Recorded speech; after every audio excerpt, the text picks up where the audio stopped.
conversation. Now I'm Pradeep Nambiar. With this, we talk about the news affecting the nation, Maharashtra and Mumbai. As we always say, in every system, there is a conflict between abiding law and arbitrary power. The test for every democracy, it stands or it falls according to its own choice. Whether to give supremacy to the law or to the will of the people. Whether to constitute a moral association maintained by duty or a physical one kept together by force. We are joined in our studios by esteemed guest. We got Sameer Bakre ji from Bharatiya Janata Party. Sameer Sahab, welcome to the show. Namaskar. We got Sushil Vyas ji from Eknath Shinde official original Shiv Sena. Sushil Vyas ji, namaskar. Welcome to the show. Namaskar. Sameer Bakre Sahab, we'll start from you. The cabinet expansion जिस प्रकार से हुआ है, you have left out great leaders like Sudhir Mungantiwar, Ravindra Chauhan, Gavid साहब. तो कैसे there is बहुत सारा अनप्लेजेंट एक वातावरण चल रहा है बीजेपी के अंदर कि आप मुनगंटीवार जैसे सीनियर नेता कैसे लेफ्ट आउट कर सकते हो? How can you drop Ravindra Chauhan ji? What is the answer? How are you going to convince the BJP people? Bakre साहब, कैसे कन्विंस करोगे लोगों को? देखिए, पहली तो ऐसी बात है कि महायुति को अभूतपूर्व मैंडेट मिला है, ये आप सभी लोग जानते हैं। अभी आप देखिए, बीजेपी को 132 सीट, हमारे शिंदे साहब को 57-58 सीट मिली है और अजीत दादा को सीट मिली है। अभी आप देखिए, मंत्रिमंडल में 42 मंत्री रह सकते हैं, 43 मंत्री रह सकते हैं। तो आप देखिए कैसा है कि बीजेपी में हर क्षेत्र को, राज्य के हर प्रांत को प्राधान्य मिले, समाज के हर घटक को प्राधान्य मिले। इस सब में और नए और पुराने चेहरे दोनों को साथ में हम रिप्रेजेंटेशन देना चाहते हैं। तो ऐसा कुछ नहीं है कि कोई भी हमारा नेता नाराज है। हमारा पार्टी का शीर्ष नेतृत्व जो हर पार्टी के कार्यकर्ता और नेता के लिए एक रोल तय करता है, उस हिसाब से हर आदमी काम करता है। तो आपने जो भी सीनियर नेताओं के नाम लिए हैं, वो तो आज 30-30 साल से राजनीति में है। उन्होंने हमेशा पार्टी का अनुशासित कार्यकर्ता के नाते काम किया है। जो भी जवाबदारी उनको मिली है उसमें उन्होंने काम किया है। और बीजेपी, देखिए, सबकी महत्वाकांक्षा होना लाजमी है। राजनीति में हर आदमी महत्वाकांक्षा से आता है। तो ऐसा नहीं है कि कोई आमदार बना है तो उसकी मंत्री बनने की इच्छा नहीं रहेगी, क्या सभी की रहेगी। और मैं ये भी बोलूंगा कि सभी लोग कैपेबल है। मंत्रिमंडल में जो किसी को स्थान मिला है उसका ये मतलब नहीं कि वो किसी और दूसरे से ज्यादा कैपेबल है। ये कैसा है, हमको सब चीजों का बैलेंस करते हुए हमारे केंद्रीय नेतृत्व तथा हमारे महायुति के जो घटक दल है, इनसे सबसे विचार विमर्श करके किया गया है। तो मुझे ऐसा नहीं लगता कि हाँ, कुछ जो कार्यकर्ता जो सपोर्ट के नेता के सपोर्ट में रहते हैं उनको जरूर कुछ निराशा होती है। वो 4-5-8 दिन उनकी निराशा वो एक्सप्रेस भी करते हैं। पार्टी उनका सम्मान करेगी। और दूसरा कैसा है, जैसा देवेंद्र जी ने खुद बोला है कि जो जो हमारे सीनियर और बड़े नेता है उनके लिए पार्टी ने कुछ अलग सोचा है। तो कुछ ही दिनों में आपके सामने आ जाएगा कि जो जो नाम आप ले रहे हैं सब मेरे आदरणीय और बहुत ही रिस्पेक्टेड लीडर्स है in the state of Maharashtra. So they will be given new responsibilities and they will be accommodated wherever possible। मतलब ऐसा accommodation is not the right word, but I will say they will उनके experience को और उनके अनुभव को पूरी तरह पार्टी के हित में और देश के हित में हम लोग हर तरीके से उनकी सेवाएं लेंगे। और वो भी ये जानते हैं, ऐसा नहीं कि वो पार्टी के शीर्ष नेतृत्व का हमारा पॉलिसी नहीं जानते। तो सभी लोग हमारे साथ में है। कुछ थोड़े बहुत हो सकता है कार्यकर्ताओं का कुछ भावना है, मैं उनका भी आदर करता हूँ। उनको लगता है कि अपना नेता मंत्रिमंडल में रहे, तो इसमें कोई गैर बात नहीं है। See we have a problem of plenty. आप देखिए, जो हमारे पास 42 मंत्री हमारे बनाए गए और हमारे मतलब इतने 232 में से, और आप देखिए विपक्ष के पास सिर्फ 46 आमदार है। तो जितने उनके टोटल आमदार है उससे करीब करीब उतने हम मंत्री बना रहे हैं। तो ये तो प्रॉब्लम ऑफ प्लेंटी रहेगा। There is a vast full of talent from which we have to select. So it is a happy situation for our party or Mahayuti partners, and all the leaders of all the 3 parties are mature enough। और हमारे senior से junior नेता भी matured है। हम अच्छी तरीके से 5 साल की सरकार का संचालन करेंगे। समीर जी, I want to ask you further, जिस प्रकार से चल रहा है, यानी आरोप आप पर लग रहा है कि you have been very unkind to Chhagan Bhujbal जी, और एक वातावरण पूरा बन गया कि ये सरकार और जो भी सरकार में है दे एंटी ओबीसी के खिलाफ है। तो इसको कैसे आप जस्टिफाई कर पाओगे? Bhujbal is a tall leader, Chhagan Bhujbal was a tall leader, और उनको जिस प्रकार से बाहर रखा गया, और भुजबल साहब खुद कह रहे हैं कि he is a victim of Jarange Patil politics और कास्ट पॉलिटिक्स और whatever with in the government. Sameer Bakre साहब, ये भुजबल साहब का बड़ा कंट्रोवर्सी हो रहा है, सब जगह आंदोलन शुरू हो गए। देखिए, भुजबल साहब एक सीनियर नेता है, वो अजीत दादा के पार्टी के सीनियर नेता है जो राष्ट्रवादी है। अभी ये अजीत दादा का एकाधिकार है कि मंत्रिमंडल में उनके पार्टी के तरफ से कौन आए। और मैं बोलना चाहूंगा, आज जो ओबीसी के बारे में बात कर रहे हैं, ओबीसी के लिए बीजेपी से ज्यादा किसी ने किया है। आज हमारे पार्टी का सर्वोच्च नेता, देश के प्रधानमंत्री ओबीसी है। आप देखिए, मंत्रिमंडल में 17 मंत्री ओबीसी है। तो ऐसा कुछ भी नहीं है। भुजबल साहब एक सीनियर नेता है, रिस्पेक्टेड नेता है, अजीत दादा के पार्टी के कद्दावर नेता है। तो नए चेहरों को साथ लेने के लिए अजीत दादा ने हो सकता है उनके लिए कुछ दूसरा रोल ये किया हो। लेकिन मैं भुजबल साहब का मंत्रिमंडल में होना नहीं होना, मैं इस पे टिप्पणी एज अ भाजपा कार्य प्रवक्ता नहीं करूंगा, क्योंकि ये अजीत दादा का एकाधिकार है कि वो उनके पार्टी के तरफ से किसको मंत्रिमंडल में मौका मिले। तो ये भुजबल साहब को की जो भावना है वो अजीत दादा तक हमेशा पहुंची है और पहुंचेगी, इसलिए वो उचित निर्णय करेंगे ऐसा मुझे लगता है। और ओबीसी और हर समाज के हर क्षेत्र को हमारा रिप्रेजेंटेशन मिला है। आप अगर मंत्रिमंडल का देखेंगे तो महाराष्ट्र के जो 6 डिविजन्स होते हैं, हर हर प्रांत को रिप्रेजेंटेशन मिला है। विदर्भ से लेके मराठवाड़ा, पश्चिम महाराष्ट्र, उत्तर महाराष्ट्र, कोकण, मुंबई, आप ऐसा एक भी प्रांत नहीं है जिसको रिप्रेजेंटेशन नहीं है, या एक समाज का एक ऐसा कोई भी वर्ग नहीं है कि जिसको रिप्रेजेंटेशन नहीं है। तो इस मैंने बोला ना, ये प्रॉब्लम ऑफ प्लेंटी है। अब ये कभी कभी ऐसा होता है कि आपके पास इतने टैलेंटेड लोग रहते हैं, लेकिन कुछ लोगों को उसमें से चुनना पड़ता है। अब ये कुछ राज्य की राजनीति, जनता का विकास, ये सब ध्यान में रखते हुए आने वाले पीरियड की राजनीति, देश के हित में ये सब चीजें होती है। तो पार्टी के विस्तार में हो सकता है भुजबल साहब को और सक्रिय भूमिका निभाएंगे वो। लेकिन उनकी जो नाराजगी है या जो उन्होंने मीडिया में स्टेटमेंट दिया है, इसके बारे में तो ज्यादा अजीत दादा के पार्टी के लोग बता पाएंगे, मैं उसमें ज्यादा बोलना नहीं चाहूंगा। Sushil Vyas ji, Eknath Shinde ji has a big problem on the table.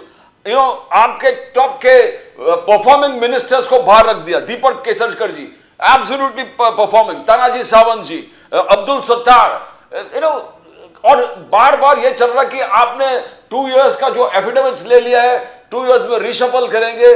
क्या ये मिनिस्ट्री में किस प्रकार से देखते हो? How are you going to convince the people? Vyas जी।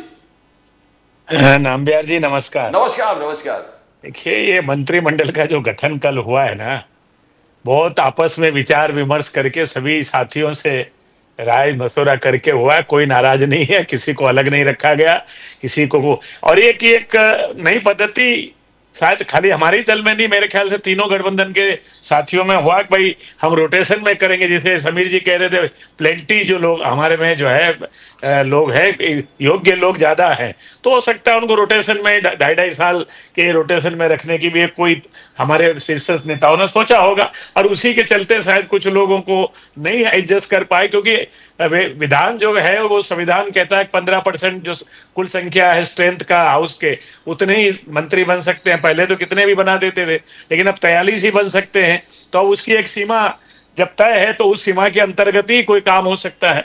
और कोशिश की गई सबको, जैसे समीर जी बता रहे थे, एससी, ओबीसी, पश्चिम महाराष्ट्र, मराठवाड़ा, विदर्भा, मुंबई, महिला, पुरुष, नए चेहरे, पुराने चेहरे, अनुभव, सभी को एक सामंजस्य करके किसी तरह से मंत्रिमंडल को बनाया जाए, और कल बनाया गया है। और हमें पूर्ण विश्वास है कि ये मंत्रिमंडल अच्छी तरह से कार्यरत होगा। और जो हमारे वरिष्ठ साथी नहीं आ पाए इस मंत्रिमंडल में, और उनके अनुभव का उपयोग सत्ता चलाने में और संगठन को आगे बढ़ाने में निश्चित रूप से हमारे गठबंधन के सभी दल करेंगे। उसमें कहीं हमको अशांति जैसे कोई वातावरण दिख नहीं रहा। ठीक है, क्षणिक भावना सबकी होती है, जैसे समीर जी ने कहा, कार्यकर्ताओं की इच्छा होती है कि मेरा नेता आगे बढ़े, तो ये हर जगह की होती है। हमारे भी इच्छाएं रहती है कि हमारा नेता आगे बढ़े, लेकिन गठबंधन की जब राजनीति होती है तो समन्वय करना पड़ता है आपस में। सभी गठबंधन में शामिल जो दल है, उनके नेता हैं जो आपस में बैठ के तय करते हैं, उसको हमें मानना पड़ता है। और उसी के चलते कल मंत्रिमंडल का गठन हुआ है। मुझे नहीं लगता कहीं कोई अशांति है या कोई बहुत ज्यादा अवरोध होगा। बड़ी शांति से और सुचारू रूप से ये मंत्रिमंडल काम करेगा। महाराष्ट्र की जो आशीर्वाद मिला है, इतना न भूतो न भविष्यति, इतना बड़ा जो मैंडेट महाराष्ट्र की जनता ने हमें दिया है, उसका प्रत्युत्तर के रूप में महाराष्ट्र की जनता की आगामी 5 वर्ष तक ये वर्तमान सरकार सेवा करेगी फडणवीस जी के नेतृत्व में। उसमें हमें कहीं किंतु परंतु नजर नहीं आता। व्यास जी, एक आदित्य ठाकरे जी ने पहले ही देवेंद्र फडणवीस जी से एक मैसेज भेज दिया था, शायद ट्वीट के माध्यम से, देखो एकनाथ शिंदे जी को अब मंत्री पद मत दे दो। उन्होंने कहा कि केसरकर को बाहर रखो, और जो मंगल प्रभात लोढ़ा है, ही वाज पालक मंत्री ऑफ मुंबई। बोले रोड स्कैम बहुत बड़ा स्कैम है, रोड स्कैम बहुत बड़ा स्कैम है, और 66% ओवर प्राइसिंग है इस पूरे चीज को। तो आदित्य क्या केसरकर जी को इसलिए बाहर रखा कि आदित्य ठाकरे का कंप्लेन था? किस प्रकार से देखते हो आप?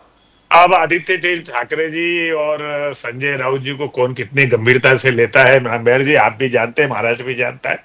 उनका एक अपना 2.5 साल का समय था, उसकी अगर हम जांच करानी शुरू कर देंगे तो शायद जीवन भर का पता नहीं कोविड के दौरान क्या क्या, मतलब मृतकों के बैंक तक के अंदर स्केम हो गए। वो उस बात को, आज अच्छा दिन है, नई सरकार बनी है, महाराष्ट्र की सेवा में हम लोग को लगना है, इसलिए कौन क्या कहता है राजनीति, अब वो विरोध में बैठे हैं, उनकी हताशा निराशा है, उनकी मजबूरी है कुछ वर्तमान सरकार के खिलाफ कुछ बोलना। अब उनके कहने से किसी को बाहर रख दिया जाएगा, उतनी ना तो ताकत उनकी बची है, ना जनता में उनका उतना विश्वास बचा है। तो जनता ने, आपने देखा वर्ली विधानसभा से पिछले बार वो 67,000 वोट से जीते थे, इस बार मिलिंद देवड़ा जी के सामने मुश्किल से 8-8,000 वोट से मुश्किल से वो जीत पाए। तो ये दिखाता है कि उनकी लोकप्रियता में कितना घट हुआ है, और उनकी जो जनता के प्रति जो उनकी विश्वसनीयता कितनी कम हुई है। तो ये हम बहुत ज्यादा उस पर ध्यान नहीं देते। ना उनके कहने से कोई मंत्रिमंडल में आया है, ना उनके कहने से मंत्रिमंडल से कोई बाहर हुआ है। We welcome Nizamuddin Rain Saab from the Indian National Congress. Nizamuddin ji, welcome to the show from the Indian National Congress. Nizamuddin ji, cabinet में भुजबल साहब को बाहर रखा गया। विजय टिवार जी कांग्रेस का टॉल लीडर है, उन्होंने कहा कि ये जानबूझकर एक कास्ट पॉलिटिक्स पूरे सरकार में चल रहा है, भुजबल साहब को बाहर रखना। भुजबल साहब का उपयोग ले लिया, ओबीसी के नेता बनकर फायदा उठा लिया फडणवीस जी, जो तीनों महायुति के ग्रुप ने, और जब रिवॉर्ड देने के वक्त आया भुजबल साहब को बाहर डाला।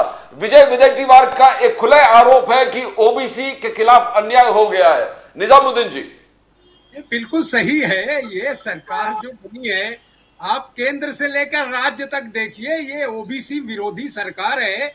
और सबसे बड़ी बात है, इस सरकार ने उन लोगों को बाहर रख दिया जिसने इनकी नींव बनाई, जिसने भगवान राम के नाम पर मंदिर बनाकर इनको दिया और सारी ताकत देकर 40 लाख उत्तर भारतीयों का इन्होंने पूरी तरह से सफाया कर दिया।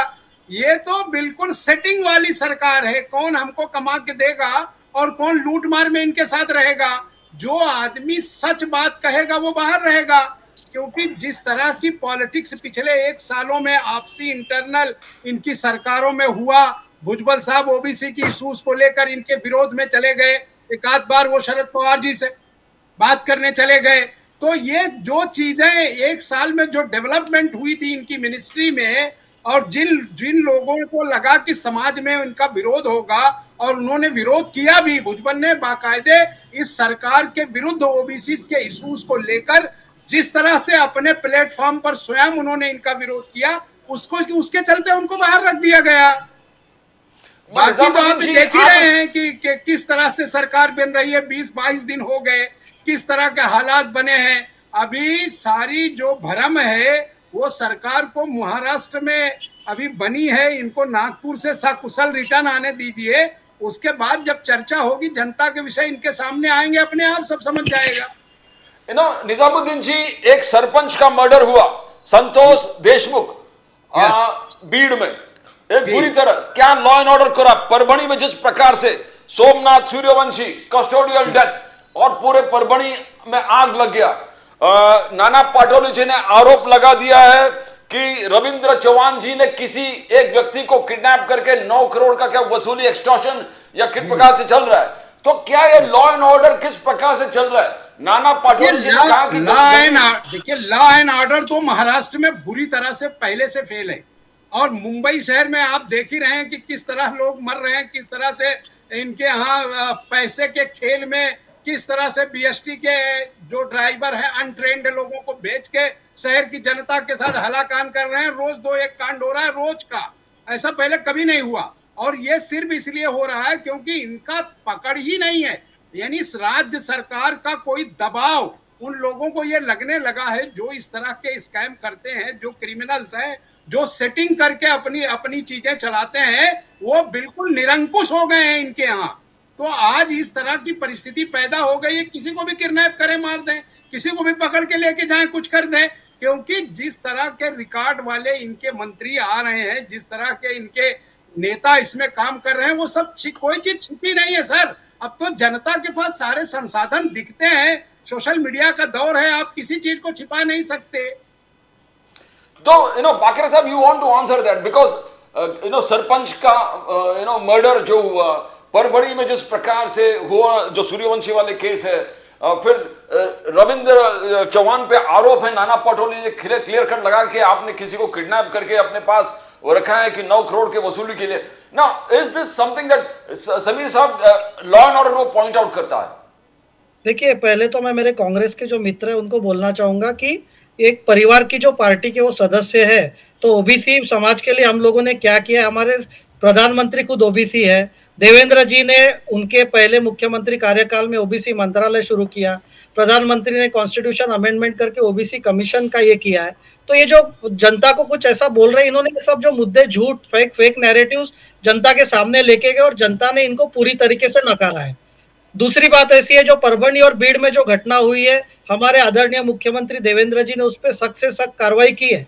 देखिए, सरकार जब बन रही थी, कुछ ना कुछ कोई समाज विघातक तत्व उसमें कुछ ना कुछ ये करना चाहते थे, इसलिए इन्होंने ये ऐसा कांड हुआ है। लेकिन उसके पीछे पूरी इंक्वायरी हुई है, दोषियों को तुरंत पकड़ा गया है, जो पुलिस वाले हैं उनको सस्पेंड किया गया है। तो हमारे राज्य में, महाराष्ट्र राज्य में भाजपा लेड युति में, जिसमें शिंदे साहब भी है, अजीत दादा भी है, ये कायदे का राज्य है। इसमें कोई भी तरीके से, किसी भी तरीके से कोई गुनहगार को हम ना बख्शेंगे, ना उसके साथ उनका साथ देंगे। तो मेरा ये कहना है कि कांग्रेस पहले आत्मचिंतन करे कि उनकी 16 सीटें क्यों आई है। नाना पटोले साहब मतलब मुश्किल से 208 वोट से जीते हैं पोस्टल बैलेट में, तो इनको आत्मचिंतन करने की आवश्यकता है। और मैं ये बोलना चाहूंगा सर कि महाराष्ट्र के हर प्रांत में महायुति को एक शानदार जीत मिली है।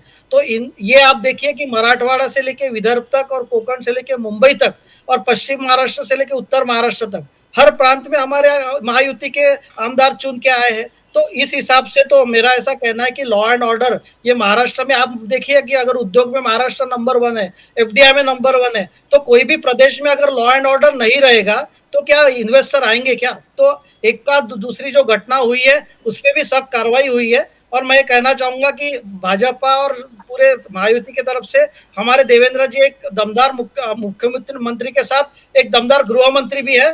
तो जो भी गुनहगार है उनको सख्त से सख्त कार्रवाई करके सजा दी जाएगी। समीर जी, अभी वो गृह मंत्री नहीं है, अभी वो मुख्यमंत्री है। जब डिपार्टमेंट आपका बटेगा तब वो गृह मंत्री बनेंगे, नहीं बनेंगे वो तय करेंगे। लेकिन जिसकी आप बात कर रहे हैं, हमें आत्मचिंतन की जरूरत नहीं है, क्योंकि जिस तरह की बेईमानी से ये अभी आपने चुनाव जीता है, ये महाराष्ट्र की जनता को अच्छे से पता है।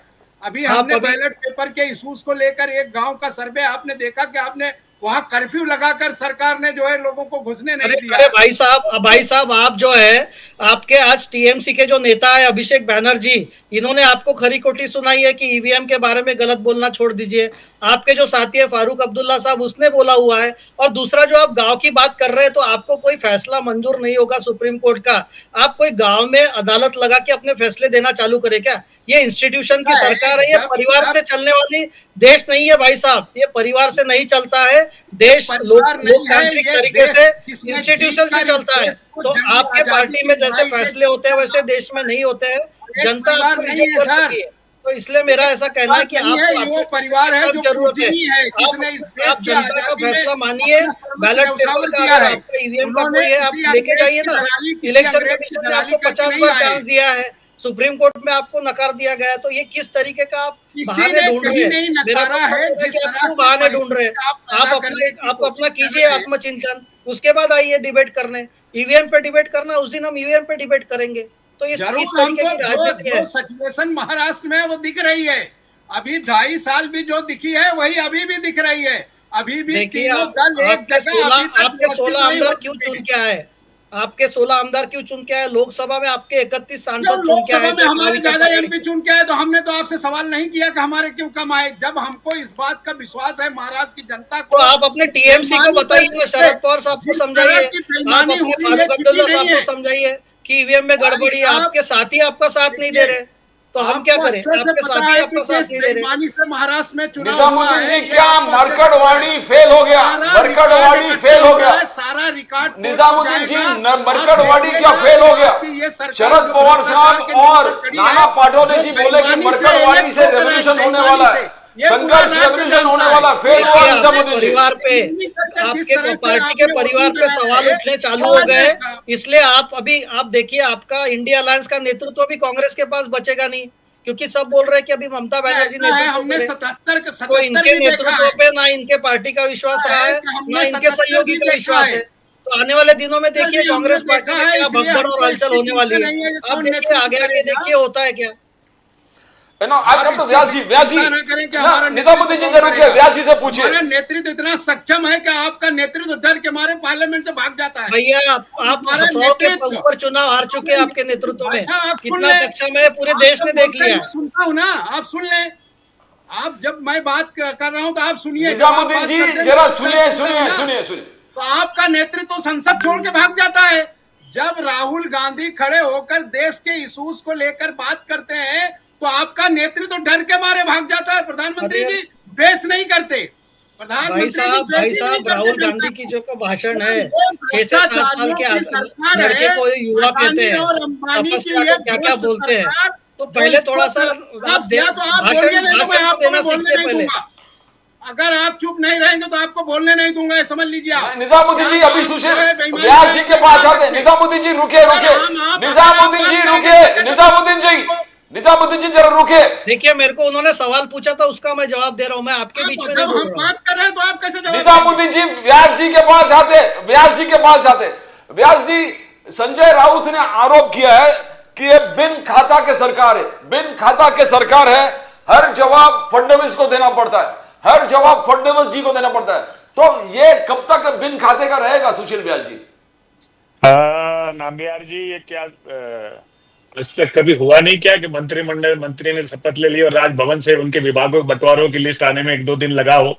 कल जैसे ही शपथ ग्रहण हुआ उसके बाद तीनों मुख्यमंत्री और दोनों उप मुख्यमंत्रियों की संयुक्त पत्रकार परिषद में उन्होंने कहा कि 1-2 दिन में हम विभागों का बंटवारा करके जनता के सामने रख देंगे। ओ, तो उतना तो इंतजार किसी को कर लेना चाहिए। और जैसे अभी बात चल रही थी कि अगर मान लो कोई मंत्री का विभाग का बंटवारा नहीं हुआ तो ये संविधान कहता है मुख्यमंत्री चूंकि मंत्रिमंडल का प्रमुख है तो सारी जिम्मेदारी, सारे विभाग उसके अंतर्गत आते, वो कोई भी फैसला ले सकते। ऐसा तो नहीं है कि सरकार बंद है या सरकार कोई काम नहीं कर पा रही है तो मुख्यमंत्री अधिकृत है कोई भी फैसला लेने। तो ये नहीं है कि सरकार का कोई काम रुका। अब ईवीएम पे मैं आना चाहता हूं कि देखिए, दुर्भाग्य की बात है कि हिंदुस्तान के सर्वोच्च न्यायालय ने 26 नवंबर 2024, अभी ज्यादा 20 दिन भी नहीं हुए, एक फैसला दिया कि ईवीएम की तकनीक चूंकि मॉडर्न तकनीक है और हमने 1999 के बाद कई चुनाव इसमें कर लिए तो हमें कोई इसमें कमी नजर नहीं आती। और जो इस पे आरोप लगाने वाले अभी तक कोई ठोस आधार नहीं दे पाए कि जिसके आधार पे हम ये फैसला करें कि हम ईवीएम की तकनीक को डिसकंटिन्यू करें। और हमें बैलेट पेपर के चुनाव में जाने का, वापस जाने का कोई कारण नजर नहीं आता। ये कोई किसी राजनीतिक दल ने, सेना ने, शिवसेना ने या बीजेपी ने नहीं कहा, ये भारत के सर्वोच्च न्यायालय के अंदर बैठे हुए न्यायाधीश ने फैसला सुनाते समय 26 नवंबर 2024 के दिन कहा। अब सर्वोच्च न्यायालय को भी अगर हम नहीं मानेंगे, उसके खिलाफ भी अगर हम बयानबाजी करेंगे तब तो फिर ठीक है, आपका विवेक आपके पास है। अभी भी है, अब हम लोग चुनाव लड़ते हैं। अब जिस दिन नोटिफिकेशन देखिए 4 जून 2024 को लोकसभा का चुनाव, जिसे समीर जी बता रहे थे, निजामुद्दीन भाई भी कह रहे थे कि 48 में 31 सीट ये एमवीए को मिल गई, महाराष्ट्र विकास आघाड़ी।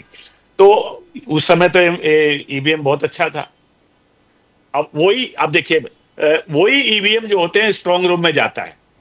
और जब ये विधानसभा का नोटिफिकेशन 12 या 13 अक्टूबर को आया तो सारे राजनीतिक दलों को एक नोटिस जाता है कि हम स्ट्रांग रूम से ईवीएम निकाल के उसको एफएलसी यानी फर्स्ट लेवल चेकिंग वो ये सारी हैंडबुक में लिखा हुआ है। फर्स्ट लेवल चेकिंग उसकी होगी और उसको चेक किया जाएगा, मॉक पोल उससे होगा, आप अपने प्रतिनिधि को भेजिए।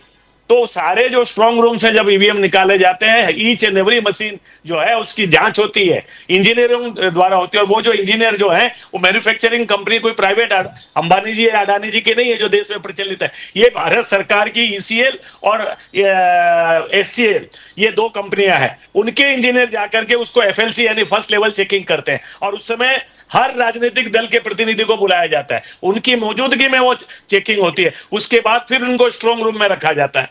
फिर जब इलेक्शन का नोटिफिकेशन आ जाता है तो एक एक कॉन्स्टिट्यूंसी वाइज रैंडम तरीके से उन मशीनों को वापस स्ट्रांग रूम से निकाला जाता है। उस समय फिर राजनीतिक दल के प्रतिनिधियों को बुलाया जाता है, उनके सिग्नेचर से, उनके उपस्थिति में उन मशीनों को अलग अलग विधानसभा क्षेत्रों में भेजा जाता है। तो उसके बाद जब उम्मीदवार तय हो जाते हैं, लास्ट दिन विड्रॉल का चला जाता है, एकदम फाइनल लिस्ट ऑफ उम्मीदवार की फॉर्म 7 या इसका उसका ये फॉर्म 7 ही शायद है, वो जब बन जाता है तो उसके बाद उसको जब उस बैलेट पेपर चढ़ाने का जो प्रक्रिया है, उस समय सारे उम्मीदवार के प्रतिनिधियों को, हर दल के ने प्रतिनिधियों को बुला करके आरओ अपनी मौजूदगी में उनके सिग्नेचर लेकर के उनको फिर मॉक ड्रिल करवाता है, फिर उनको नाम चढ़ाने का काम होता है। और उस समय फिर उनसे कहता है कि आप अपने सेटिस्फेक्शन के अनुसार इसको चेक कर लीजिए। ये तमाम प्रक्रिया फिर अब हम आ जाते हैं इलेक्शन दिन के दिन। आपका पोलिंग एजेंट सुबह 4:30 बजे बुलाया जाता है, 90 मिनट पहले चुनाव के। क्यों? क्योंकि 90 मिनट पहले मॉक पोल होता है, जिसमें मॉक पोल करके देखा जाता है कि ईवीएम मशीन बरोबर चल रही है कि नहीं, उसकी बैटरी परसेंटेज बरोबर है कि नहीं। हर पोलिंग एजेंट को, हर उम्मीदवार को समान अधिकार है कि वो उसको चेक करे।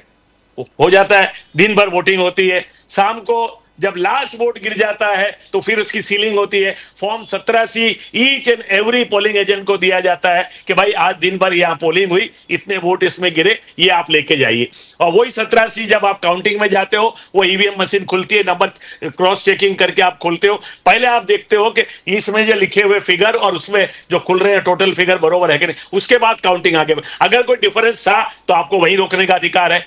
क्या मैं आपसे बड़ी विनम्रता से पूछना चाहता हूं हमारे विपक्ष के साथियों से, क्या पूरे महाराष्ट्र में क्या एक भी 288 विधानसभा क्षेत्र से एक भी 17C फॉर्म मिसमैच किया है क्या? 50 देखिए निजामुद्दीन भाई, मैं मेरी बात बिल्कुल टेक्निकली एकदम सही आप बता रहे हैं। देखिए आप जो तो फिर टेक्निकली के अलावा मशीन तो टेक्निकली काम करेगी ना, मशीन तो मैनुअली काम नहीं करेगी। वो ठप्पा लगाने वाला दिन गया, इसीलिए आपको दर्द हो रहा है। सही कह रहे हो कि ऐसे प्रक्रिया होती है। मैं आपको 10 जगह बता सकता हूं। निजामुद्दीन भाई देखिए, निजामुद्दीन भाई मेरा एक तरीका है डिबेट करने का, आप जानते हैं मैं ना तो बीच में बोलता हूं ना, और जो बोलता हूं बड़े अधिकृत तरीके से बोलता हूं।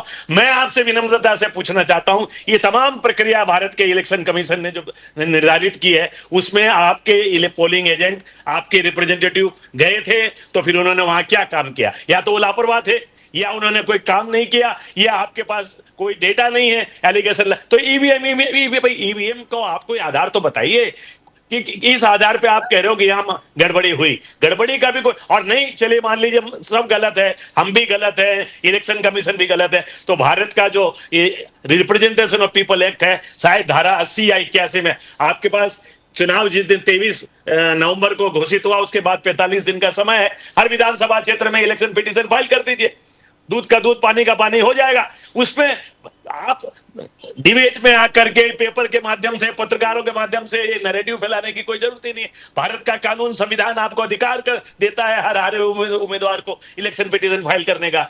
दे दीजिए, अभी भी समय है, फाइल कर दीजिए इलेक्शन पिटीशन में, हम हो जाएगा फैसला। तो जो कानून की प्रक्रिया है वो तो कानून से होगी, वो राजनीतिक विचार चर्चाओं से तो नहीं होगा ना। कानून अपना काम करता है, राजनीतिक चर्चा हम लोग विचारधारा अपनी अपनी बात रखेंगे और विचारधारा, लेकिन ईवीएम को लेके जब कोई बात रखते हो तो आधार होना चाहिए, और अगर कोई ठोस आधार है तो उस पर हम चर्चा कर सकते हैं, अन्यथा कानून अपना रास्ता अख्तियार करेगा। इलेक्शन पिटीशन हर हारे हुए उम्मीदवार को अधिकार है, वो फाइल करें उच्च न्यायालय में और उसका फैसला उच्च न्यायालय करेगा। निजामुद्दीन जी जैसे आप सुना जी का कहना है कि रबर स्टैंप चला गया, इसके आपको दुख है। कैसे आप जो है ये प्रक्रिया होती है वो हमको भी पता है। मैं भी आपके साथ 10-15 साल चुनाव में काम कर चुका हूं। मुझे इसका नहीं है कि आप चुनाव प्रक्रिया को कुछ गलत कर रहे हैं। मैं ऐसे दसियों उदाहरण आपको दे सकता हूं जहां वोट 500 पोल हुई है और 800 निकल कर आई है, 1000 पोल हुआ है 1200 निकल कर आई है। ये सारी प्रक्रिया जो आप मुझे बता रहे हैं, ये हम सब कोर्ट की पूरी तैयारी चालू है, और जहां जहां हमको पैसा भरना है वो भर के हम एविडेंस कलेक्ट करके हम कोर्ट जा रहे हैं। हम ये नहीं कह रहे कि हम नहीं जा रहे हैं, हम सिर्फ जनता की अदालत ही में नहीं, हम कोर्ट में भी जा रहे हैं और सारी ताकत के साथ जा रहे हैं। आपको भी अच्छे से पता है कि महाराष्ट्र के किन इलाकों में किस तरह से पोलिंग डाली गई है और किस तरह से लोग जो है वहां उनके गांव में जिन्होंने वोट दिया है उनको खुद पता है, और उस जगहों पर उनका वोट ही नहीं निकल कर आया। अगर 300 की वहां बूथ है तो 500 वोट निकल कर आया। ये आपने भी पढ़ा, हमने भी देखा, आपने भी देखा होगा। इसलिए टेक्निकल जो प्रॉब्लम्स है मुझे अच्छे से पता है कि मुझे कोर्ट जाना है, क्योंकि मैं बेईमान की अदालत में फैसला नहीं चाहता। क्योंकि आज तक की इस सरकार ने कितने फैसलों को अपनी मर्जी से कराया है ये आपको भी पता है कि आस्था के नाम पे कितने हो रहे हैं, धर्म के नाम पे कितने हो रहे हैं। इसलिए मैं उस पर ये नहीं कह रहा हूं कि आप हमारा कर दीजिए। हम जाएंगे इस देश की अदालत में, क्योंकि हम कानून को मानते हैं, और जब हमको कोई चीज गलत लग रहा है तो उसे जाने का हमारा अधिकार है, और वो अधिकार हम जरूर पूरा करेंगे। और जो आपने अभी ये कहा कि इस तरह की प्रक्रिया में नहीं हुआ है और उनके लोग जाते हैं, वो आपको भी पता है कि जिसकी सत्ता रहती है वो किस तरह से काम करते हैं। वो सारी चीजें हैं व्यास जी, मैं आपकी बात को कट नहीं कर रहा हूं, लेकिन टेक्निकली जो विषय होते हैं वो टेक्निकल एक्सपर्ट ही बात करते हैं उसके लिए। इसलिए हम जरूर को कहेंगे, क्योंकि हमारा सर्टिफिकेशन नहीं है। हमने इस राज्य में देखा कि किस तरह हमने कई जगह पैसे भरे हैं। पुणे में हमने पैसे भरे 76 लाख रुपया, जितना कुछ लग रहा है। तो जहां जहां आ रही वो हम जरूर करेंगे, और हमको ये 100% पता है कि ये भ्रष्ट सरकार है जो बेईमानी से चुनकर आई है। बाकरे साहब, समीर बाकरे, सुशील जी, एक मिनट खाली। हाँ बोलिए, 1 मिनट बोलिए। महाराष्ट्र इलेक्शन का जो चीफ इलेक्शन ऑफिसर हैं, उन्होंने अभी 3-4 दिन पहले पत्रकार परिषद लेके जो एक वैधानिक प्रक्रिया होती है, जो कानूनन कंपल्सन होता है कि हर विधानसभा क्षेत्र में रेंडमली 5 वीवीपीएट और जो एक्चुअल वहां वोट की काउंटिंग हुई ईवीएम से उसका मैच करना पड़ता है। तो उन्होंने करीब करीब 288 विधानसभा क्षेत्रों में हर विधानसभा क्षेत्र में 5 वीवीपीएट का वो ईवीएम के फिगर से मैच किया। एक भी मिसमैच नहीं हुआ। ये उन्होंने पत्र सार्वजनिक तौर से पत्रकार परिषद लेके कहा। इलेक्शन कमीशन बेईमानी के आधार पर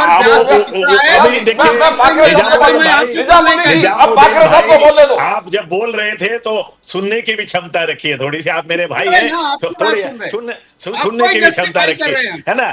जब आपने बोला मैंने सुना, अब जब थोड़ा मैं कुछ कह रहा हूं तो आप भी सुन ले। मैं कहीं गलत हूं तो आप मुझे रोक दीजिएगा, है ना। तो अब ये सवाल ये है कि जब इलेक्शन कमीशन जो है वैधानिक संस्था है, वो कोई संवैधानिक, वो हमसे इंस्ट्रक्शन नहीं लेती या वो मोदी जी से इंस्ट्रक्शन नहीं लेती। वो भारत के संविधान से अधिकार प्राप्त करती है और वो चुनाव का निर्धारण करती है और चुनाव की प्रक्रिया को करती है। अगर उसमें आपको लगता है कोई गलत हुआ या कुछ उसमें प्रक्रिया को नहीं पालन किया तो कानून हमको, जैसे आपने कहा, हम स्वागत करते हैं। आप न्यायालय के माध्यम से जाइए, अपने अधिकारों को अगर हनन हुआ है तो उसकी रक्षा के लिए या उसके संरक्षण के लिए पिटीशन फाइल कीजिए, देखा जाएगा। जो दूध का दूध, पानी का पानी होगा, है ना। मैं बाकरे साहब के पास, समीर बाकरे साहब जा रहे हैं, कोर्ट जा रहे हैं। निजामुद्दीन जी रुकिए, इनको बोलने दो। समीर बाकरे, निजामुद्दीन जी, समीर बाकरे साहब को बोलने दो। देवेंद्र फडणवीस जी ने कहा EVM means every vote for Maharashtra. How do you see that? Sameer Bakre साहब, किस प्रकार से देख रहे हो कांग्रेस के आरोप को आप? देखिए, कांग्रेस के मेरे मित्र जो तर्क देना चाहते हैं वो उनको खुद भी पता है कि उसमें कोई दम नहीं है, ना खाता ना बही। वो कांग्रेस पार्टी कहे वही सही, ऐसे इसमें वो जा रहे हैं। अभी देखिए, जो लोकसभा का चुनाव जिनको महाविकास आघाड़ी को 31 सांसद आए थे, हमने हमारा संगठन उसके बाद मजबूत किया। हमने जनता के बीच में जाके इनका फेक नैरेटिव को निराश किया, जनता को हमारे प्रोग्राम्स बताए, सरकार की नीतियां बताई, हमारे केंद्र सरकार और राज्य सरकार ने किए हुए काम बताए, और जनता को जो समझ में आया उसके हिसाब से इन्होंने चुनाव में वोट दिए। और ये ऐसा नहीं है कि भारतीय जनता पार्टी पूरे देश में हर चुनाव जीत रही है। आज आपको देखिए, इनके जो टीएमसी है उनके अभिषेक बैनर्जी, उन्होंने बोला हुआ है कि मैं तो ऐसा ईवीएम पे कुछ ये नहीं मानता हूँ, ना इनके पास कोई सबूत है और ना कोई ये है। तो देवेंद्र जी ने जो कहा है कि एवरी वोट मतलब डेवलपमेंट के लिए जो वोट हो रहा है, अब देवेंद्र जी का आपने जो करियर देखा हुआ है, ये हमेशा infra man, development oriented person, हर क्षेत्र का विकास सोचने वाले, हर समाज के घटक का विकास सोचने वाला व्यक्ति है। तो देवेंद्र जी के नेतृत्व में जनता ने देखा, और शिंदे साहब का भी नेतृत्व था, अजीत दादा का भी था, ये हमारा कलेक्टिव लीडरशिप था, महायुति उसमें चुनाव लड़ी, और एवरी वोट फॉर महाराष्ट्र जो है, ये आप देखिए देवेंद्र जी ने बोला हुआ है ओपन फोरम्स में कि हमारे महाराष्ट्र को हम $1 ट्रिलियन इकोनॉमी तक पहुंचाएंगे, और आने वाला समय आपको दिखेगा कि क्या तेजी से महाराष्ट्र में विकास हो रहा है। देवेंद्र जी ने सभी जो सेक्रेटरीज है, सभी ब्यूरोक्रेसी को पूरे मतलब इंस्ट्रक्शन दिए हुए हैं कि क्या क्या हम लोगों को करना है आगे के पीरियड में। आप देखिए स्वच्छ प्रतिमा के अधिकारी जो है वो सभी देवेंद्र जी के ऑफिस में मतलब ज्वाइन हो चुके हैं। तो देवेंद्र जी खुद एक निष्कलंक व्यक्ति है, और उनकी जो सरकार है वो पारदर्शी सरकार रहेगी।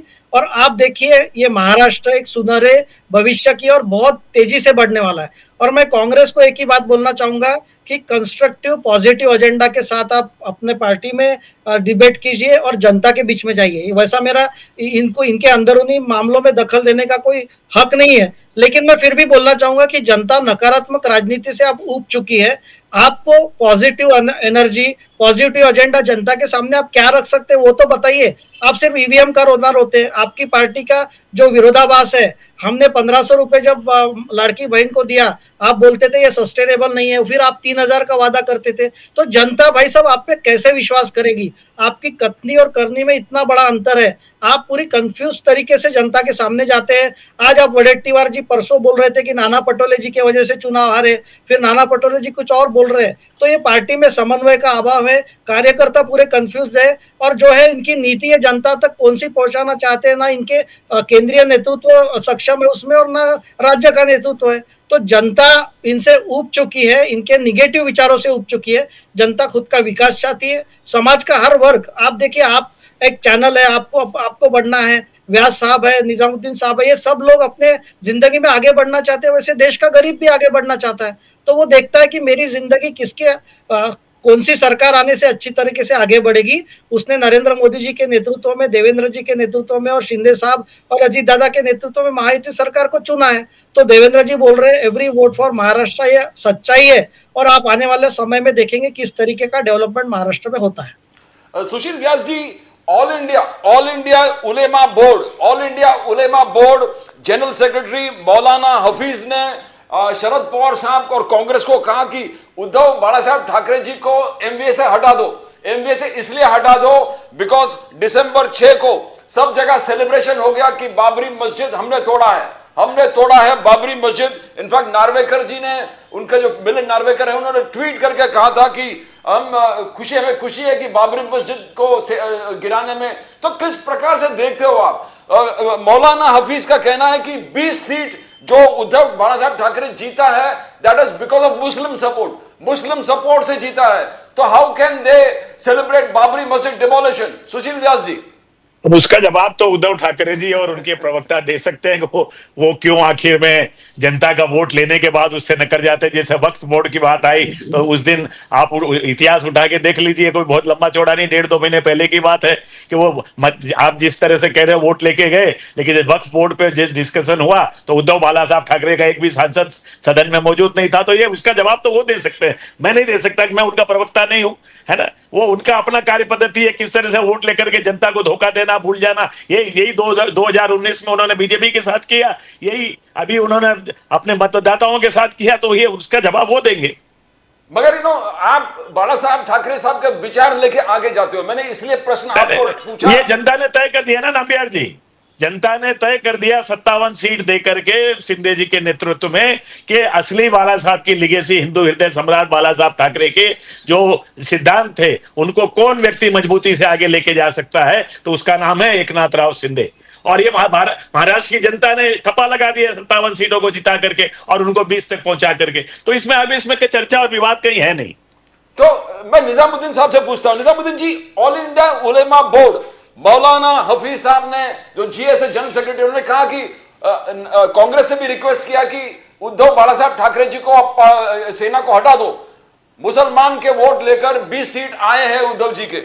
अब उद्धव जी बाबरी डेमोलिशन का सेलिब्रेशन कर रहे हैं, उसको बहुत महान एक चीज को सेलिब्रेशन कर, तो वोट लेकर धोखा देना, जो उनका कहना, किस प्रकार, क्या आप उद्धव जी को बाहर करोगे पूरे एमवीए से? देखिए, मैं उद्धव जी या दूसरे को बाहर करने वाला जो अधिकार है उसका एक पैनल है, उसके जो समन्वय बैठाने वाले लीडर्स हैं उनका काम है। रही बात उलमा बोर्ड की, ऐसे कितने सारे उलमा बोर्ड हैं, ये कौन है मैं उनको पर्सनली नहीं जानता। मैं मुसलमानों में जमीयत उलमा जो मुसलमानों की सबसे बड़ी जमात है, मैं उसके साथ 5 साल उसका वाइस प्रेसिडेंट रहा हूं।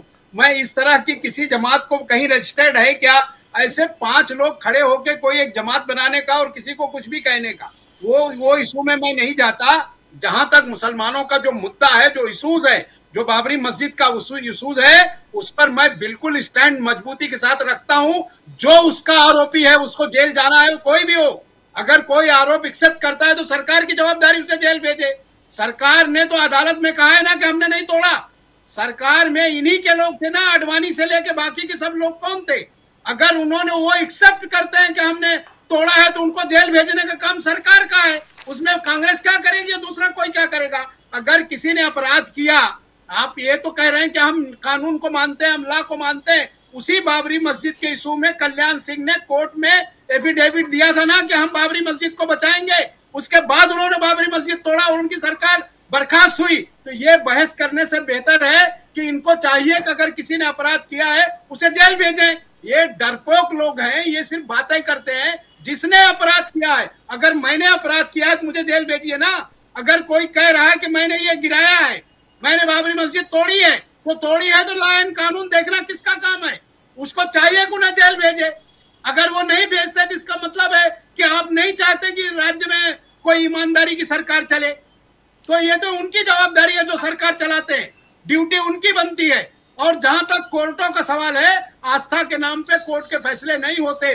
कोर्ट के फैसले जो होते हैं वो प्रूफ के ऊपर होते हैं, एविडेंस के ऊपर होते हैं। व्यास जी स्वयं एडवोकेट हैं, उन्हें अच्छे से पता है। इसलिए मैं उसके गड़े मुर्दे उखाड़ना नहीं चाहता और मैं उस पर ज्यादा बोलना भी नहीं चाहता, क्योंकि एक विषय इस देश की जनता ने बंद कर दिया है। अगर उन्हें उठाने का शौक है तो वो उठाएं। ना Sameer ji, you want to answer that? आप कुछ बोलना चाहोगे? जिस प्रकार से Ulema council, all India Ulema board ने रिक्वेस्ट किया है कि यूबीटी को बाहर निकालो एमवीए से, 20 सीट मुसलमान के वोट से आए हैं और आप बाबरी मस्जिद के सेलिब्रेट कर रहे हो December 6 को।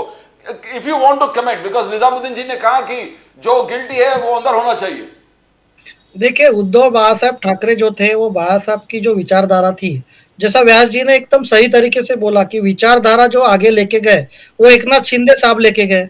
अब जनता ने आज उद्धव बाला साहब ठाकरे को पूरी तरीके से नकार दिया है। इसलिए नकारा है कि उन्होंने अपनी ओरिजिनल हिंदुत्व की जो आइडियोलॉजी थी उसको बाजू में करके कांग्रेस के साथ उनका दामन थामा है। आप देखिए, बाला साहब ठाकरे के आपके कई भाषण है जिसमें उन्होंने बोला है कि जिस दिन मेरी शिवसेना कांग्रेस का दामन थामेगी, जिस दिन मेरी शिवसेना कांग्रेस बनेगी, उस दिन मैं दुकान बंद कर दूंगा। तो ये उद्धव बाला साहब ठाकरे ने दुकान बंद नहीं की, जनता ने उनकी दुकान बंद कर दी। और शिंदे साहब जो है बाला साहब के विचारों के असली वारसदार है, यही मैं बोलना चाहूंगा। दूसरा, कांग्रेस के जो मित्र, अब जैसा नोमानी साहब ने भी चुनाव से पहले बोला था कि हम लोग महाविकास आघाड़ी को जीते, तो ये धर्म का जो इस्तेमाल हो रहा है कि राजनीति में, ये महाविकास आघाड़ी के घटक ज्यादा कर रहे हैं। इन्होंने तो क्लियरली बोला था नोमानी साहब ने कि 25 सीटों पे हमने आइडेंटिफाई किया है कि हम इसमें करेंगे। जब ये बात वोट जिहाद की आएगी तब धर्म युद्ध सामने आएगा। तो इसमें तो कोई ये नहीं है ना, हिंदू समाज के सामने सब चीजें आई है। जो उलेमा जो जिन्होंने बोला है उद्धव साहब को निकालो, तो मैं देखूंगा कि अभी उनका क्या जवाब है। जैसे अभी मेरे कांग्रेस के मित्र बोल रहे थे कि जिन्होंने ये ट्वीट किया उनको जेल में डाला जाए, तो इसका मतलब है कांग्रेस के प्रवक्ता बोल रहे हैं कि नार्वेकर साहब जिन्होंने ट्वीट किया है उनकी जगह जेल में होनी चाहिए।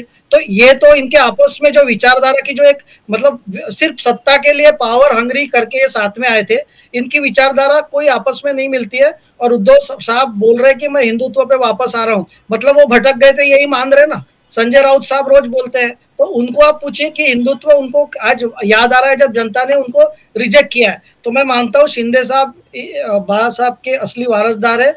जो लड़के हैं वो उद्धव साहब है, लेकिन जो असली विचारों का वारसा है ये शिंदे साहब ने चला है और जनता ने उनको भर आशीर्वाद दिया है। वैसे भाजपा ने और बाला साहब के विचार और हमारे जो पूरे पार्टी के विचार एक ही है, इसलिए जनता ने हमको भी बहुत बढ़िया तरीके से जीता है। 132 सीट और 148 में से हमने जीते 89% स्ट्राइक रेट के साथ। तो ये तो उद्धव साहब को ये विचार करना है और कांग्रेस को विचार करना है। अब उलेमा बोल रहे हैं कि मुस्लिम वोटों के कारण उद्धव जी साहब जीते, तो हो सकता है उनकी बातों में सच्चाई हो। अब देखेंगे अगर उद्धव साहब अकेले लड़ते तो कितने मराठी मानुस और कितने हिंदू लोग उनका साथ देते हैं। तो ये तो आने वाला चुनाव जो भी बीएमसी का या नगर पालिका ना महानगर पालिका के चुनाव होंगे, उसमें देखा जाएगा कि उद्धव साहब के साथ कौन लोग खड़े हैं। मैं व्यास जी, आप जब मैं पूछ रहा हूं आप कहेंगे कि ये हमारा विषय नहीं है, बट आप एक सीनियर पॉलिटिशियन हो, बहुत साल आप पूरे पॉलिटिकल पूरे एस्टैब्लिशमेंट को बहुत करीबी से देखे हो। मोदी साहब ने हाल ही में कहा कि गरीबी हटाओ, गरीबी हटाओ, यह कांग्रेस का सबसे बड़ा जुमला था, सबसे बड़ा जुमला कांग्रेस का। चार पीढ़ियों ने कांग्रेस का इसका फायदा उठाया, पर जो लोगों को गरीबी से बचाना था वो कुछ नहीं हुआ। बोले हमको आके 12 या 15 करोड़ शौचालय हमको बनाने, शौचालय तक कांग्रेस ने नहीं बनाया, ये मोदी साहब का आरोप है। व्यास जी, आप इसको कैसे देखते हो? Because I am asking you because you have watched politics very closely. Nambiar ji, 2014 में वर्तमान सरकार का गठन होने के बाद जिस तरह से स्वच्छता अभियान के अंतर्गत पूरे देश भर में शौचालय बने, और हमारे उसके पहले भाई बहन, हम गांव से भी संबंध रखते हैं, निजामुद्दीन भाई भी रखते हैं, समीर जी भी जाते आते रहते होंगे, मैं इनके बारे में ज्यादा नहीं जानता। निजामुद्दीन भाई के साथ 20-25 साल मेरा साथ में काम करने का मौका मुझे मिला है। तो हमारे गांव देहात में लोग 1-1, 2-2 किलोमीटर लोटा लेकर के, डब्बा लेकर के जाते थे। अब मोदी जी ने एक नया अभियान चलाया कि शौचालय बनना चाहिए हर घर में। तो महिलाओं के लिए, बच्चों के लिए, हमारे बुजुर्गों के लिए जो एक नई अभियान चला, आज हम देखते हैं पूरे देश में दक्षिण से लेकर उत्तर तक, पूरब से पश्चिम तक एक नई क्रांति बनी। ये नया ये चीज पहले भी हो सकती थी, दुर्भाग्य से नहीं हुई। मैं किसी को उस पर व्यक्तिगत रूप से दोष नहीं देना चाहता, लेकिन सच्चाई तो ये है कि 2014 के बाद ही ये क्रांति आई है। अब उसी तरह से जो दूसरी बात आपने कही गरीबी रेखा पे, तो अगर आज अगर हमें 80 करोड़ जनता को 5 किलो राशन वाली योजना चलानी पड़ रही है कोविड से लेके आज तक, तो वो कहीं न कहीं वो स्थिति थी, वो गरीबी रेखा से नीचे इतने लोग थे, तो उनको ये समर्थन या उनको ये सहयोग करना पड़ रहा है। अन्यथा अगर वो विकास पहले हो गया होता तो मोदी जी को ये योजना नहीं लानी पड़ती। तो परिस्थिति थी, इसलिए उसका सामना मोदी जी की सरकार कर रही है, और अपने देशवासियों को जहां जरूरत है, जहां सहयोग और सहकार की जरूरत है, वो कर रही है मजबूती के साथ। और ये कोई उसमें किसी का वो नहीं है कि ये हमारा कर्तव्य है।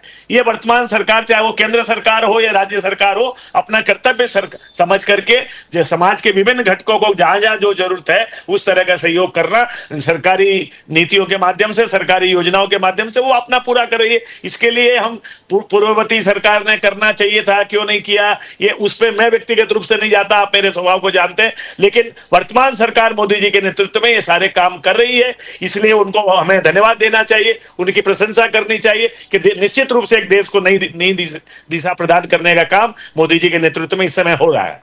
निजामुद्दीन जी, मोदी साहब का यह बयान किस प्रकार से देखते हो? गरीबी हटाओ, यह कांग्रेस का सबसे बड़ा जुमला है, सबसे बड़ा जुमला। 4 पीढ़ियों ने इसका फायदा उठाया, कांग्रेस के नेतृत्व ने 4 पीढ़ी फायदा उठाया। गरीबों के बेसिक इश्यूज वो सॉल्व नहीं कर पाए, मोदी सरकार को आके सॉल्व करना पड़ा। शौचालय, पानी। नामबिहार जी, एक चीज बता दीजिए जो पिछले 10 वर्षों में उन्होंने किया हो। एजुकेशन के लिए उन्होंने क्या किया, अस्पतालों के लिए क्या किया, इंडस्ट्री के लिए क्या किया, सारी बनाई हुई नेहरू से लेकर राजीव गांधी तक के दौर की सारे बड़े जितनी चीजें थी उसको बेचने के अलावा क्या काम किया उन्होंने? एक सामाजिक काम अगर उन्होंने गांव में या शहरों में टॉयलेट बना के दिया और 80 करोड़ लोगों को आज भिखारी बनाने का काम कर रहे हैं आप उनको फ्री का राशन देकर उनका डेवलपमेंट नहीं कर रहे हैं, क्योंकि डेवलपमेंट करने की आप हैसियत में नहीं है। महंगाई इस कदर बढ़ती जा रही कि गरीब खत्म हो रहा है। जिस तरह की चीजें इनकी सरकार में आज आई हैं, ये आम जनता से पूछिए कि आम जनता आपको क्या कहती है। अगर नेहरू जी से लेके राजीव गांधी तक की सरकारों में, मनमोहन सिंह की सरकारों में बनाई हुई तमाम जितनी चीजें इन्होंने अब तक बेचा है, आप पूछिए कि इनकी सरकार ने भी ऐसी कोई चीज बनाई जो आगे के लिए कुछ धरोहर हो। एक रोड डेवलपमेंट को गडकरी का छोड़ के वो भी उन अमीर लोगों के लिए डेवलपमेंट हो रहा है जिनका गरीबों से संबंध नहीं आता। आप मुंबई शहर में रहते हैं, अटल सेतु बना है, कौन सा गरीब 500 रुपया देकर उधर जा रहा है? मैं ये कहता हूं कि डेवलपमेंट होना चाहिए, लेकिन दोनों वर्गों के लिए होना चाहिए, क्योंकि इस मुल्क में जो गरीब आदमी रहता है उसकी पहली जवाबदारी सरकार इसीलिए बनाई जाती है कि वो संसद में जवाब दे और गरीबों का जो डेवलपमेंट है उनके पढ़ाई का। आज महंगाई एजुकेशन पर इस कदर है कि आम आदमी एजुकेशन नहीं ले सकता। आज जितने प्राइवेट कॉलेजेस या जितने एमबीबीएस के कॉलेजेस, जितने आईआईटी या जितने कॉलेजेस बने हैं, वो इस कदर महंगे फीस इन्होंने 10 सालों में किया है कि गरीब आदमी या तो मरेगा या बगैर पढ़े रहेगा। और ये मैं अच्छे से कह सकता हूं, आरएसएस की एक पॉलिसी है जो बीजेपी के फेस से वो कराते हैं कि गरीब को पढ़ने मत दो, उनसे सिर्फ आंदोलन में काम लो। और इनके जितने नेता हैं, इंक्लूडेड गडकरी से लेके सारे, सब के बच्चे विदेश में पढ़ रहे हैं और इनका कोई भी एक संस्थान मुझे मैं जवाब देना चाहूंगा इस चीज। आप ही के पास आ रहा हूं बाकरे साहब। बाकरे साहब बोलिए। Vyas ji, I come to you after this. मैं सिर्फ 5 सेकंड के कहना चाह हाँ, रहा 5 सेकंड में बोलिए। बोलिए व्यास जी। निजामुद्दीन भाई, आपकी बात मुझे बड़ी अच्छी लगी। 80 करोड़ जो रेशनिंग डिस्ट्रीब्यूशन के बारे में आपने जो कहा, मैं समझता हूं आप इस समय कांग्रेस के प्रवक्ता के रूप में यहाँ बैठे हैं और डिबेट में हिस्सादारी कर रहे हैं। क्या भारत की ऐतिहासिक पार्टी कांग्रेस का ये व्यू है कि इस योजना को बंद कर देना चाहिए? आपके विचार बातचीत से मुझे यही लगा। बंद करने का इशू नहीं है। आप ये जो कह रहे हैं कि हमने गरीबी खत्म किया और कांग्रेस ने 4 बार, हमने नाम्बियार साहब मैं जवाब देना चाहूंगा। मेरा खाली इतना ही था कि ये योजना चालू रखनी चाहिए, आपका बस इतना, आप सहमत हो ना? मैं मुल्क के किसी गरीब का, लेकिन आप ये कहना बंद करिए कि आप जो है डेवलपमेंट कर रहे हैं। निजामुद्दीन जी, आप बाकरे साहब को बोलने दो। निजामुद्दीन जी, अभी 10 साल पहले से तो 5 साल में उसको कम किया क्या आपने? बस अभी समीर बाकरे जी आपको जवाब देंगे। निजामुद्दीन जी, अब समीर जी को बोलने दीजिए, मिसेस इंदिरा बोलने दीजिए। संसद में निजामुद्दीन जी नहीं है। निजामुद्दीन जी, अब समीर बोलना है, आप अगर समीर बाकरे जी को बोलने दो। बोले समीर जी। देखिए, पहले तो मैं कांग्रेस के प्रवक्ता को बताना चाहूंगा कि आप गडकरी साहब के बारे में कोई झूठ फैला ही नहीं। उनके पूरे बच्चे हिंदुस्तान में पढ़े, नागपुर में पढ़े, मैं नागपुर से हूं, मैं जानता हूं। तो आपको कहां से ये खबर आती है कि वो विदेश में पढ़ने गए? तो आप तो ये पहले फैक्चुअल गलत जनता को बताना दूर कीजिए। और मैं बताना चाहूंगा, मोदी जी ने जो कांग्रेस पार्टी को कहा है कि इनकी चारों जनरेशन ने गरीबी को सिर्फ इस्तेमाल जुमला किया है, उन्होंने ऐसा कुछ हवे में नहीं बोला है। उन्होंने एग्जाम्पल देके बोला है कि इनकी 55 साल की सरकार रहने के बाद जनता को ना शौचालय मिला था, 55 करोड़ लोगों के बैंक खाते नहीं खुले थे, लोगों को गैस योजना नहीं मिली थी, जनता को आवास नहीं मिला था, जनता को हेल्थ फैसिलिटी नहीं मिली थी, गांव-गांव में प्राइमरी हेल्थ सेंटर्स नहीं खुले थे। तो ये किस दुनिया में जी रहे मेरे कांग्रेस के मित्र? 55 करोड़ अगर आप बैंक अकाउंट नहीं खोले हुए हैं 55 साल के बाद, तो ये किस तरीके का आपका राजनीति है? गरीब को एक बैंक अकाउंट नहीं खोल सकते आप? तो आज मोदी जी ने जो बताया है वो जुमले, इनके जो गरीबी के जुमले थे, ये मोदी जी ने लोगों को किया। अब मैं बताना चाहूंगा कि 80 करोड़ लोगों को ये बोल रहे हैं कि आप गरीब कल्याण में मदद कर रहे हैं। अरे भाई, आज वो गरीबी रेखा से 25 करोड़ बाहर आए 10 साल में, तो गरीबी रेखा के आने के बाद तुरंत उसका बंद कर दे क्या? कोई पेशेंट अगर आईसीयू में है, वो जनरल वार्ड में आता है, तो उसको केयर नहीं चाहिए क्या? तो आप किस तरीके की बात कर रहे हैं? तो गरीब के खिलाफ बात कर रहे हैं, क्योंकि आप एलिटिस्ट पार्टी है। आप गरीब को चाहते हैं कि वो हमेशा गरीब रहे, ना उसको योजनाओं का। अब ये सब डिजिटल रिवॉल्यूशन जो मोदी जी ने लाया हर गांव में, आपके प्रधानमंत्री बोलते थे राजीव गांधी साहब की 1 रुपया दिल्ली से निकलता है और 85 पैसे गांव में जाते जाते 15 पैसे ये हो जाते। तो ये तो मोदी जी ने 100 के 100 रुपए जा रहे हैं डीबीटी ट्रांसफर में। हर स्कीम भाई साहब जनता को उनके डायरेक्ट बैंक अकाउंट में मिल रही है, चाहे वो किसान सम्मान निधि हो, चाहे गरीब कल्याण योजना हो, चाहे पीएम आवास के जो बेनिफिट्स हो, मुद्रा योजना हो। आप देखिए, आपने बड़े बड़े उद्योगपतियों को कर्जा देके पूरी बैंकिंग व्यवस्था को 2008 से 2013 के बीच में निरस्त कर दिया था। मोदी जी ने 44-45 करोड़ लोगों को मुद्रा लोन दिए, जिसमें से सबसे ज्यादा महिलाएं। आप आंकड़े और जो है ना, आप को ना आंकड़ों की पहचान है कांग्रेस पार्टी को, ना जनता के इश्यूज की पहचान है। जनता क्या चाहती है? आज आप देखिए, जनता को एक इंफ्रास्ट्रक्चर दिया। आप किस तरह की बात कर रहे हैं? इंफ्रास्ट्रक्चर गांव में सबसे ज्यादा सड़क हुई है, तो अब पीएम ग्राम सड़क योजना है। गांव में जो आयुष्मान भारत से सबको आज ये मिल रहा है, अस्पताल में मुफ्त का इलाज मिल रहा है। तो आप ना कोई भी एरिया में जितना मोदी जी ने 10 साल में काम किया, उसका आपने 5% भी 55 साल में नहीं किया है। तो आपने जनता का कोई भी एक विषय नहीं, एक परिवार और एक अपनी सत्ता बनाने के लिए आपने हमेशा काम किया है। समाज के हर घटक को एक करने का काम मोदी जी ने किया है। और मुझे एक बात बताइए, ये अभी कुछ धर्म की बात कर रहे थे, मुझे बताइए ना, मोदी जी की कौन सी योजना धर्म के आधार पर है? क्या शौचालय धर्म के आधार पर बटे थे? क्या आवास धर्म के आधार पर बटा है? क्या पीएम आवास योजना धर्म के आधार पर बैठी है? तो किस तरीके की बात कर रहे हैं? सबका साथ सबका विकास, ये हम सिर्फ बोलते नहीं है, ये करके दिखाते हैं। आपने जो गरीबी का जुमला इतने साल चलाया ना, जनता आपके सामने, आपका भी सब आ चुका है, और जनता इसलिए आपको हर चुनाव में रिजेक्ट कर रही है। तो आप कोई भी भ्रांति जनता में फैलाने से, मैं नामबियार साहब आपसे भी रिक्वेस्ट करूंगा कि हमारे शीर्ष नेता गडकरी साहब पे इन्होंने बेबुनियाद आरोप किए हैं, इनके पास कोई एविडेंस नहीं है। और गडकरी साहब आज पूरे, आपकी सोनिया गांधी और राहुल गांधी भी उनकी तारीफ कर रहे हैं, जब उनको कोई रोड बनाना रहता है महाराष्ट्र के, आपका कांग्रेस का हर सांसद उनके पास जाता है। तो आप किस तरीके की गंदी बात कर रहे हैं कि गडकरी साहब अपने बच्चों को फॉरेन में पढ़ा रहे हैं? ऐसी कोई भी बात नहीं है। और इंफ्रास्ट्रक्चर सिर्फ शहरों के लिए नहीं, गांवों के लिए भी हुआ है। आप गांव में जाइए ना, शहर में मुंबई में बैठ के आपको नहीं समझेगा, महाराष्ट्र के गांव में जाइए, आप गढ़चिरौली में आइए, जो नक्सल अफेक्टेड जिला था ना, देवेंद्र जी ने गढ़चिरौली में 15,000 करोड़ का आज निवेश हुआ है, सबसे बड़ा स्टील प्लांट वहां बन रहा है। आप देवेंद्र जी के जो डेवलपमेंट है, वो पालक मंत्री थे गढ़चिरौली में, वहां आइए ना। आप क्यों दूसरे जगह जा रहे हैं? मैं आपको आमंत्रित करता हूं, मैं खुद आपको लेके जाऊंगा गढ़चिरौली डिस्ट्रिक्ट में क्या डेवलपमेंट हो रही है, वहां से नक्सलवाद हट रहा है, डेवलपमेंट हो रही है। तो आप इस तरीके की बात मत कीजिए। विचारों का अपन विचारों से अलग हो सकते हैं, लेकिन जो जनता के हित के काम है वो एक सब साथ में मिलकर करे, यही मोदी जी का आह्वान थे, यही मैं आपको दोहराना चाहता हूँ। Sushil Vyas ji, you are an advocate also. आज जिस प्रकार से कुछ पिछले डिबेट चल रहा है पार्लियामेंट में ऑन कॉन्स्टिट्यूशन, संविधान, राहुल गांधी जी, प्रियंका गांधी जी कह रहे हैं कि RSS and the BJP want to destroy the constitution. बोले कॉन्स्टिट्यूशन एक प्रोटेक्टिव शील्ड है और मोदी सरकार wants to destroy the protective shield. Now आप as a lawyer you have seen this entire thing very closely, आप इसको कैसे देखते हो, इस डिबेट को कैसे देखते हो संविधान पर जो अब चल रहा है? नामबियार जी, मैं संविधान के डिबेट पे जाऊं उसके पहले निजामुद्दीन भाई ने कहा कि शिक्षा के बारे में कोई काम नहीं हुआ। कम से कम जिस प्रदेश में हम लोग बैठे हैं, आप मुंबई से हैं, मैं भी मुंबई से हूं, समीर जी महाराष्ट्र से हैं। इस समय पिछले 1.5-2 साल से यहाँ एक योजना चल रही है हायर एजुकेशन के लिए, महिलाओं के लिए। कोई भी, आप किसी भी फील्ड में जाइए, कोई फीस नहीं है, चाहे आप सीए हो जाइए, डॉक्टर हो जाइए, इंजीनियरिंग हो जाइए, तो ये किया जा रहा है। एससी एसटी के लिए अलग अलग योजनाएं हैं, बच्चों के उनके लिए स्कॉलरशिप की। अब बात आपके, मैं आता हूं संविधान के ऊपर। अब संविधान एक बहुत ही पवित्र ग्रंथ है और एक नैरेटिव फैलाया गया लोकसभा चुनाव के समय कि अगर 400 पार इसलिए कह रहे हैं कि अगर वो जीत के आ जाएंगे तो संविधान के मौलिक ढांचे को बदल देंगे।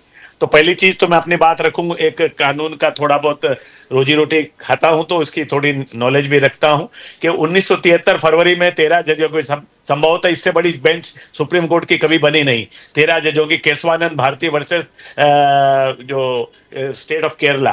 तो उसमें चीफ जस्टिस सिकरी के नेतृत्व में एक फैसला आया कि संविधान के मौलिक ढांचे को, जो अगर मान लो 543 में से 543 भी कोई दल जीत जाए और वो एक मत से फैसला करे तो उसको बदल नहीं सकते। ये, और उस केशवानंद भारती के 1973 फरवरी के जजमेंट को आज तक किसी ने टच नहीं किया, ना उसको किसी ने हाथ लगाया, न उसमें कोई फर्क आया। हाँ, कोशिश की गई थी संविधान के 42वें संशोधन के माध्यम से 1975 जून में श्रीमती इंदिरा गांधी जी के नेतृत्व में कि उसको थोड़ा सा टच किया जाए, किया भी उन्होंने। तो मुरारजी देसाई की सरकार आई तो 44वें संशोधन के माध्यम से उसको वापस रेक्टिफाई कर दिया गया। तो ये हम उसमें नहीं जाना चाहते कि, लेकिन संविधान जो है उसको मौलिक रूप से कोई बदल नहीं सकता।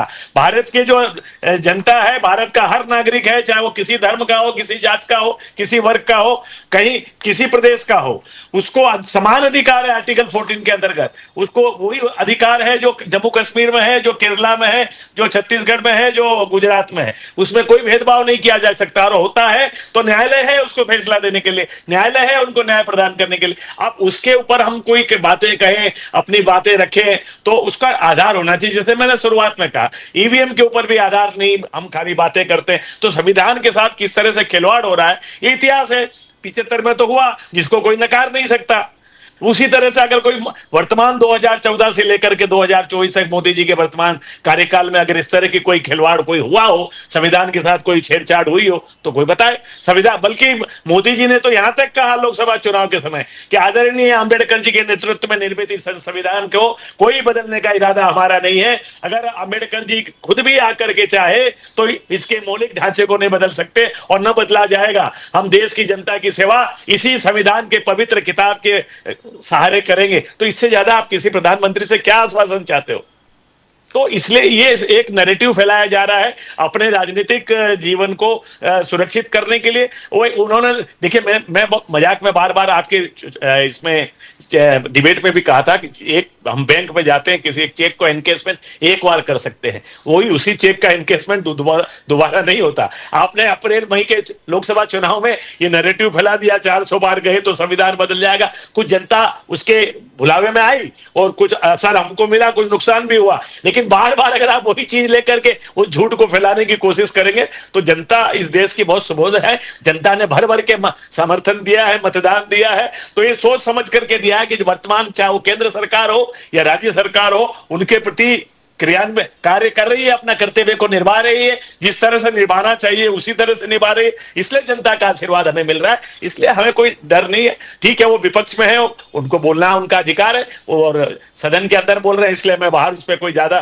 कहकर विशेषाधिकार को अपने ऊपर लाना भी नहीं चाहता। वो उनको अपना अधिकार है, संसद के अंदर, संसद के बाहर बोलेंगे तो उसका हम जवाब दे देंगे। निजामुद्दीन जी, आरएसएस, बीजेपी, प्रियंका गांधी और राहुल गांधी जी का कहना है कि BJP and RSS will destroy the constitution, संविधान के खिलाफ है। यह कहां जस्टिफाइड है निजामुद्दीन जी?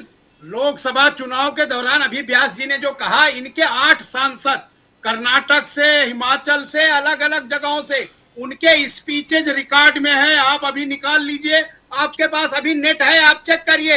इनके सांसदों ने ही कहा कि हमें 400 दीजिए, हमें जो है बदलना है संविधान। ये कांग्रेस ने नहीं कहा, ये सब आपके सांसदों ने कहा। उसके बाद ये विषय आया है, क्योंकि ये बात किसी आम जनता ने नहीं कही, ये बीजेपी के सांसदों ने अलग अलग मीटिंगों में कहा है कि हम संविधान बदलेंगे और हमको 400 दीजिए। इसीलिए वो 400 का विषय आया। ये भाग नहीं सकते कि हमने नहीं कहा है। और संसद में जिस तरह की बहस हो रही है उस पर मैं भी कोई टिप्पणी नहीं करना चाहता, क्योंकि जो संसद में बैठे लोग हैं वो सब एक से एक ब्रिलियंट हैं और उनको अच्छे से जानकारी है कि वो क्या कह रहे हैं, देश उसे देख रहा है। तो मैं उस पर पढ़कर ये नहीं कहना चाहता, लेकिन ये सत्यता है। आप नेट अभी चेक करके देख लीजिए, जिन सांसदों ने बयान दिया था कि हम जो है वो 400 लाइए, हम इसको बदल देंगे, ये आम आदमियों ने नहीं किसी ने कहा है, ना किसी कांग्रेसी ने कहा है। ये बीजेपी के 8 सांसदों का बयान है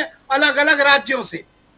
फाइनल वर्ड समीर पाकर साहब, प्रियंका गांधी जी ने कहा कि संविधान संघ का विधान नहीं है, खुलेआम पार्लियामेंट में कहा उन्होंने। देखिए, गांधी परिवार की पुरानी आदत रही है संविधान का अपमान करना। हमारे आदरणीय प्रधानमंत्री जी मोदी जी ने बताया कि 1951 से लेके 71, 75, फिर बाद में राजीव गांधी जी, मनमोहन सिंह साहब, राहुल गांधी साहब, इन्होंने सबने संविधान का ना सम्मान किया है, ना उसके हिसाब से कोई आचरण किया है। तो ये प्रियंका गांधी जी वही एक कड़ी में कुछ बोल रही है। अभी देखिए, नई नई सांसद बनी है, उनको अपना कुछ ना कुछ जो ट्यूटोरियल दिया जा रहा है उसके हिसाब से वो बोल रही है। तो आज आप ना उनको कोई ये है कि किस तरीके, एक एग्जाम्पल भी नहीं दे सकते वो। और हमारे पास 50 एग्जाम्पल है, इन्होंने संविधान का कब कब अपमान किया है। हमारे संघ के जो है भाजपा का एक भी ऐसा आप एग्जाम्पल दीजिए ना कि संविधान का हमने किया है। मोदी जी ने तो एग्जाम्पल दिया कि 25 साल जब संविधान को पूरे हुए तो इन्होंने इमरजेंसी लगाई। 50 साल हुए जब अटल बिहारी साहब ने पूरे देश में संविधान दिवस मनाया। 60 साल में मोदी जी सीएम थे तब मनाया, और आज 75 साल हम मना रहे। तो संविधान का जो ग्रंथ है वो हमारे लिए सर्वोच्च है। और मोदी जी सबका साथ सबका विकास बोल रहे हैं, न किसी के भेदभाव, न किसी, हमारा हमेशा से रहा किसी का तुष्टीकरण नहीं, सभी का समाधान। तो यही नीति पे हम चल रहे हैं। इसमें ना हमारे पार्टी की आइडियोलॉजी में कोई कंफ्यूजन है, ना कोई प्रॉब्लम इनके बीच में है। तो ये अपने बीच में अपनी आइडियोलॉजी को एक बार टेस्ट करे, जनता इनको रिजेक्ट कर चुकी है बार बार। थैंक यू समीर पाकर साहब, thank you Sushil Vyas ji, thank you Nizamuddin साहब। संविधान की प्रतियां किसने फाड़ी sir? we come to the end of the छोड़िएगा, program. नेहरू जी ने 1951 में संविधान का अपमान किया हुआ है। नहीं, अभी जंतर मंतर पर We come to संविधान the end of the program. Nizamuddin जी, इसको फिर किसने continue जलाया? करेंगे हम। किसने अरे फाड़े भाई साहब, वो संविधान तो के? चुनी हुई सरकार भी नहीं थी, तभी उन्होंने संविधान बदला है। फिर continue जय करेंगे। हिंद, फिर continue। जय Hind. Jai Hind, Jai Hind, Jai Hind, Jai Hind, Jai Maharaj. Thank you so much. Thank you so much for being on the show. It has been an enlightening discussion. It has been a very, very disciplined and fantastic educative experience for all the viewers out here. As we always end with a preamble to the Constitution which says, "We the people hereby resolve to constitute India into a sovereign, socialist, secular, democratic republic and to secure to all its citizens justice, equality, liberty and fraternity. Justice that is social, economic and political. Equality before the law and equal protection of rights where equality is concerned. Liberty, we call freedom of speech, expression, faith, worship and belief. And the right to life, liberty and pursuit of happiness of all citizens. When we talk about fraternity, we talk about eternal brotherhood, believing in the territorial and political integrity of the nation.